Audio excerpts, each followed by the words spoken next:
The Story of the King Frost.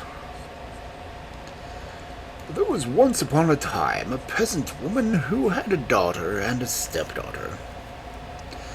The daughter had her own way in everything, and whatever she did was right in her mother's eyes. But the poor stepdaughter had a hard time. Let her do what she would, she was always blamed, and got small thanks for the trouble she took. Nothing was right, everything wrong, and yet, if the truth were known, the girl was worth her weight in gold. She was so unselfish and good-hearted. But her stepmother did not like her, and the poor girl's days were spent in weeping, for it was impossible to live peacefully with the woman. The wicked shrew was determined to get rid of the daughter by fair means or foul, and kept saying to her father, "Send her away, old man, send her away. Anywhere so that my eyes shan't be plagued any longer by the sight of her, or my ears tormented by the sound of her voice. Send her out to the fields, let the cutting frost do for her."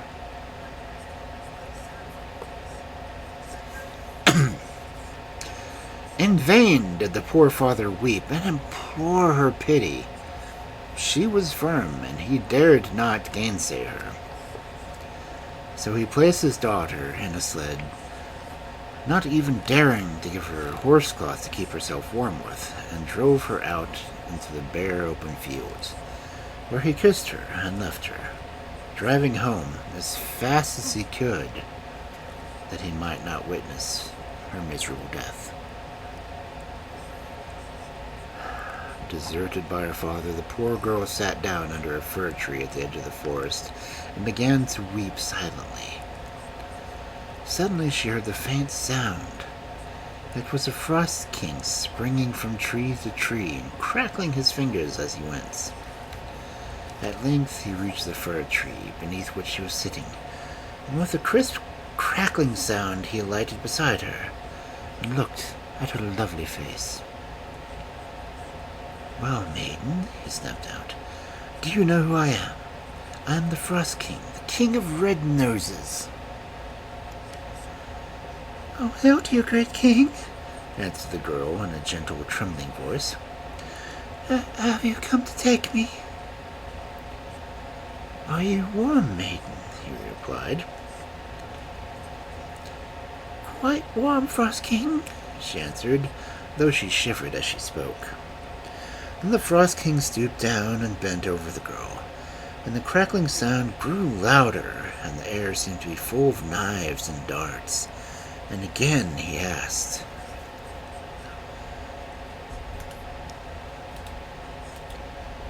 "Maiden, are you warm, you beautiful girl?" And though her breath was almost frozen on her lips, she whispered gently, "Quite warm, Frost King."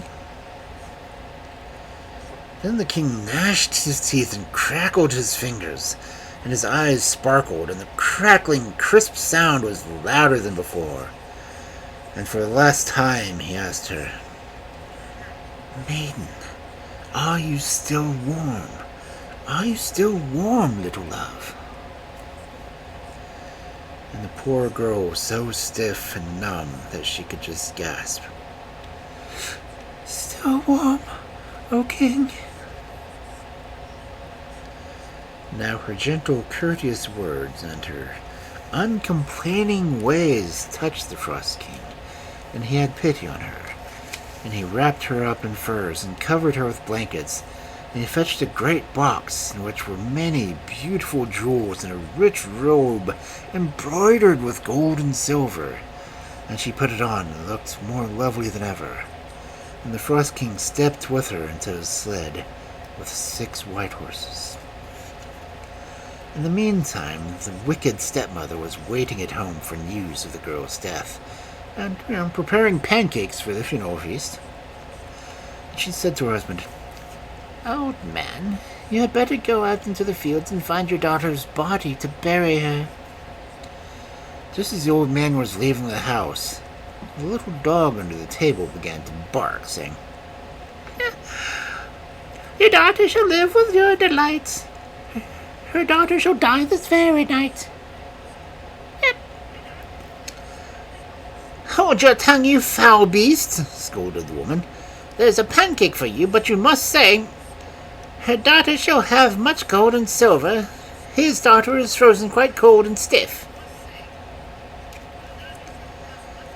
The dog ate the pancake and barked, saying, "Yeah, his daughter shall wear a crown on her head. Her daughter shall die unwed." Then the old woman tried to coax the doggy out with more pancakes, to terrify it with blows, but he barked on, always repeating the same words, and suddenly the door creaked open and flew open, and a great heavy chest was pushed in. Behind it came the stepdaughter, radiant and beautiful, in a dress all glittering with silver and gold. For a moment the stepmother's eyes were dazzled. Then she called to her husband, "Old man, yoke the horses at once into a sled, and take my daughter to the same field and leave her on the same spot exactly." And so the old man took the girl and left her beneath the same tree where he had parted from his daughter. In a few minutes, the Frost King came past and looking at the girl. "Are you a maiden?" "What a blind old fool you must be to ask such a question," she answered angrily. "Can't you see that my hands and feet are nearly frozen?" Then the Frost King sprang to and fro in front of her, questioning her and getting only rude, rough words in reply, till at last he got very angry and crackled his fingers and gnashed his teeth and froze her to death. But in the hut her mother was waiting for her return, and she grew impatient and said to her husband, "Get out the horses, old man, and go to fetch her home, but see that you are careful not to upset the sled and lose her chest." Beneath the table the doggy began to bark, saying, "Your daughter is frozen, stiff, and cold, and she'll never have a chest full of gold." "Don't tell such wicked lies," scolded the human. "Here's a cake for you. Now say, 'Her daughter shall marry a mighty king.'" At that moment, the door flew open, and she rushed out to meet her daughter. And as she took her frozen body in her arms, she too was chilled to death.